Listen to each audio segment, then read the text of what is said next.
Hello there, and welcome back to today we're gonna start something new. I've been busy in these last few weeks, so which is why not many uploads. But that's besides the point. We're gonna start something probably experimental. I don't know how much of these I'm gonna upload. Tomorrow, I might or later. I don't know yet, but um on Friday there'll be forecast discussion on that, but making that probably maybe tomorrow if I can find time, but at the latest, hopefully on Wednesday. But anyways, right now taking a look at critical. We have a critical fire danger across west central Kansas going into the Oklahoma and Texas Panhandle. This is basically when considering really fire danger. For the most part, you actually you probably want to take a look at the drought monitor, of course, as drought monitor. You can it's pretty important really, and especially where you can see those yellows indicate normally dry. You can see maybe time of some dry vegetation.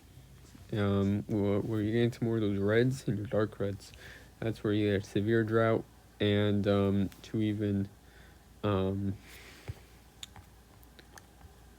exceptional drought, and that's where you can see some high dry fuels, dry vegetation, of course, and dry soil as well. But so if we take a look at the weather prediction center's next few 7 days, you can see not too much actually, not too much rain, maybe around a hundredth of an inch, maybe a tenth of an inch, even at most, across much of the areas that really need it, across much of the plains. Although it's getting slightly better in Oklahoma. Maybe, maybe, maybe not. Probably not actually. But out west as well. Pacific Northwest somewhat has dug themselves out of it, but the West is still really hurting, and seeing very low amounts of rainfall as well. This winter, I think this is gonna be a pretty bad fire season as we enter the dry season in the next few months. But take a look at the overall pattern right now. We're taking a look.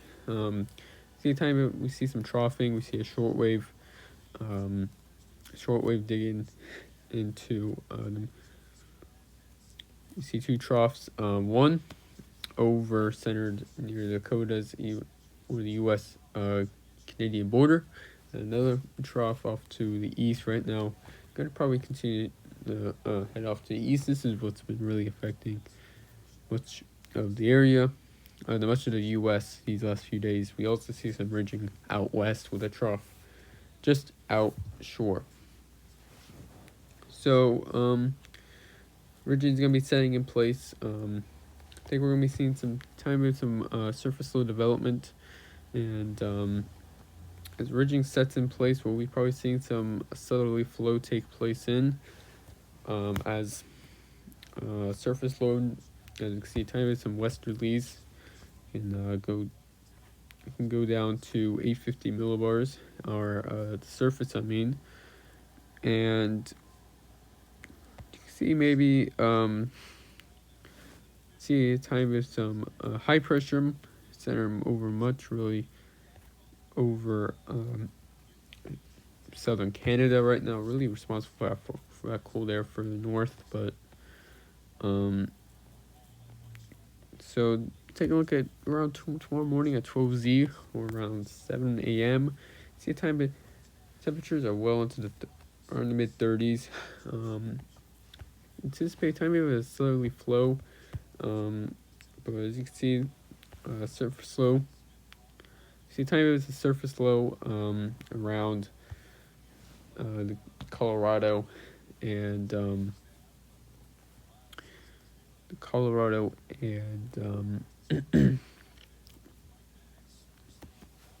Colorado and Wyoming around there, and also high pressure still centered over southern Canada. So we're seeing a type of a southerly flow. Temperatures, this is around 15Z, already around 60, and this is around 18Z. See a stronger, see a type of a more tighter pressure gradient. You can see as well, type of relatively weaker low, around 1,000. I wouldn't say weaker actually, but high pressure over Missouri, allowing for a southerly flow. Don't really see much moisture with this just yet, as a trough is still off in the Pacific Northwest. And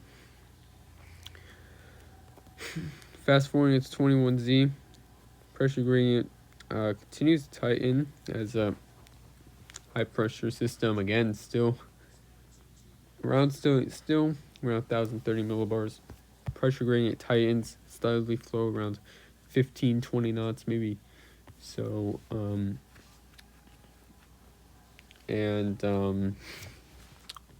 0Z, highs are gonna be around 70. Take a few soundings actually. We'll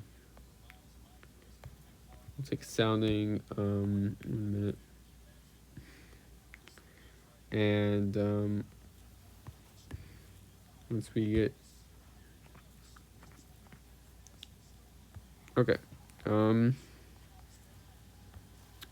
so this is around 0Z. We'll probably take a sounding at 21Z, where really there will be the most widespread fire conditions. You can see 21 not sustained, 72 over 29 at the surface. Pretty strong southwesterly winds at the surface.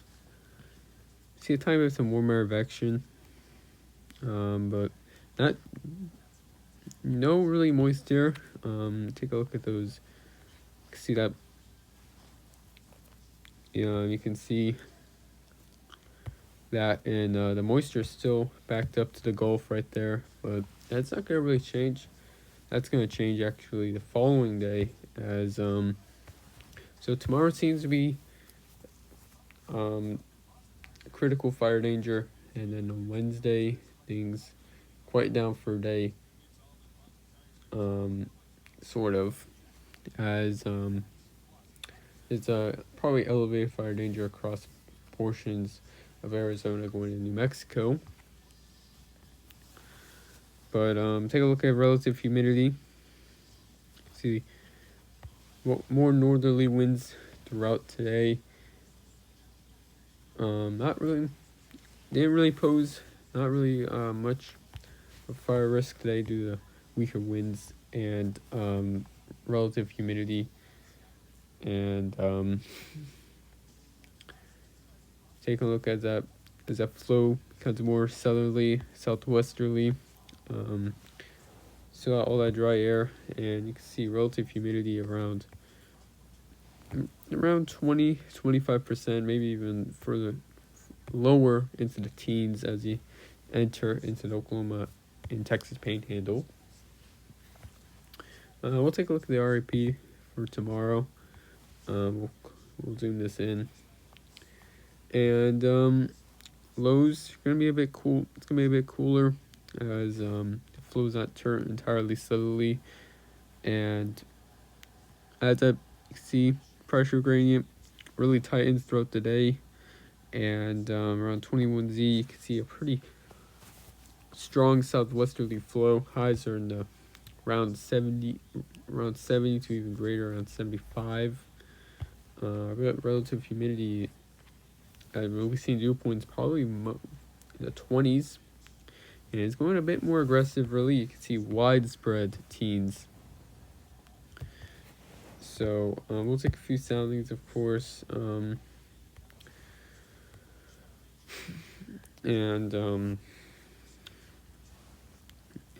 same really story.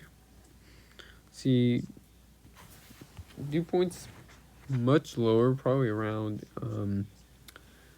from the NAM mills around the mid-20s. Now this one's in the low 20s to maybe even the upper teens in some spots. Strong surface winds, tiny bit some veering in height, showing us some more marevection. So yeah, well actually, next thing we're gonna take a look at, go to the SBC side actually,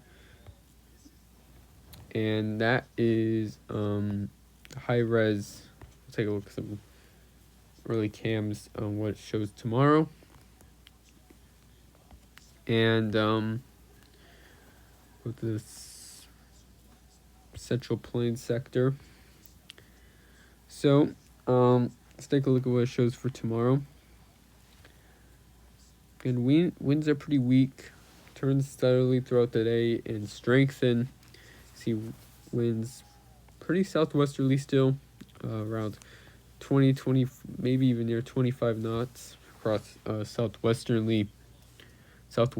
Kansas, going to Oklahoma Panhandle and extreme northern. And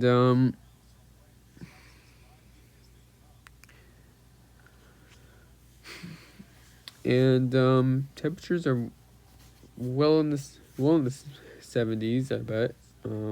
Take a look at relative humidity and wind. We can see the probability of relative humidity and wind speed over 20, and you can see very decently widespread area of some around 40 to 70% chance over southwestern Kansas, going to Oklahoma Panhandle, northern, and that's basically where the bullseye will be for tomorrow, really, for the greatest concern for critical fire danger. So take a look at the highs for today, for tomorrow, and temperatures cool down well into the 30s, maybe mid-30s, warm up really quickly, and by around 21Z, see a pretty broad high pressure over Missouri, tight pressure gradient in between, and that's where you get southerly flow. Highs are in the 70s, and that's where you see relative humidity very low. You didn't really see actually the exact values.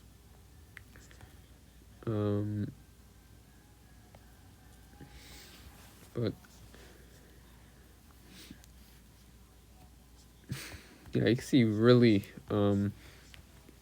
low values, heading right into around 20%, maybe around 22.5, going all the way down to around 15% relative humidity. That would spark some pretty major concerns for wildfire, but it's a critical risk for tomorrow. Wouldn't advise any burning or fires. Of course, fires will spread quickly, and that's is definitely not what you want or what anyone really wants. But it's definitely not. But tomorrow, not too much going on to your weather side for like now. Next few, probably like May. As we enter the end of April, going into May, seems like we're gonna be seeing an active pattern return. We saw something a few days. We saw severe weather event a few days ago. Couldn't really get that. I was busy during that time. Tomorrow I'll be busy again. Hopefully I'll be able to get it out, but if I can't, I'm gonna get a video out hopefully on Wednesday. But anyways, performance really, and goodbye.